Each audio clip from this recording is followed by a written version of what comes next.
The recent passing of beloved stage and screen actor and comedian Robin Williams has raised a lot of questions about depression and mental health.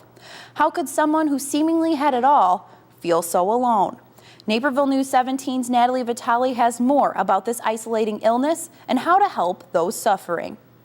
Whether you witnessed his introduction to the world on Happy Days or grew up watching his movies, 10,000 years will give you such a crick in the neck. Robin Williams' talent touched us all.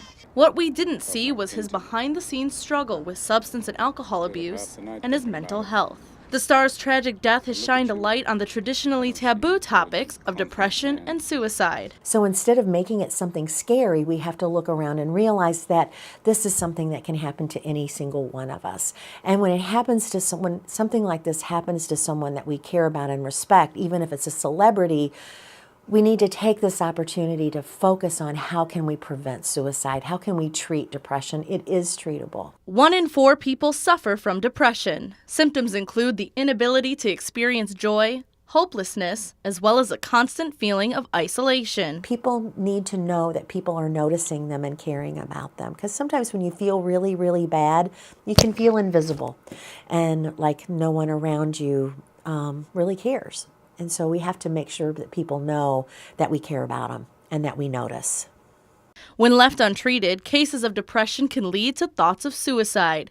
If your loved one is suffering from the illness, things to watch for are changes in attitude and behavior, withdrawal from activities and other people, and talking about wanting to die. The first thing, if someone is really suicidal, you want to get them help. You don't want to try to talk them out of it. You don't want to say, well, maybe they're just saying that, or gosh, if someone talks about suicide, they're not going to really do it. Those are all kind of old wives' tales. If someone is talking about ending their life, it is definitely something you want to take seriously. If you or a loved one are suffering from depression or having suicidal thoughts, reach out to your local hospital for resources or call the Suicide Prevention Hotline at 1-800-273-8255. Reporting from Linden Oaks at Edward Hospital, I'm Natalie Vitale for Naperville News 17. Linden Oaks also offers a confidential free online survey to those who may be suffering from depression. You can head over to edwardhospital.com/Linden Oaks and click on Depression Aware.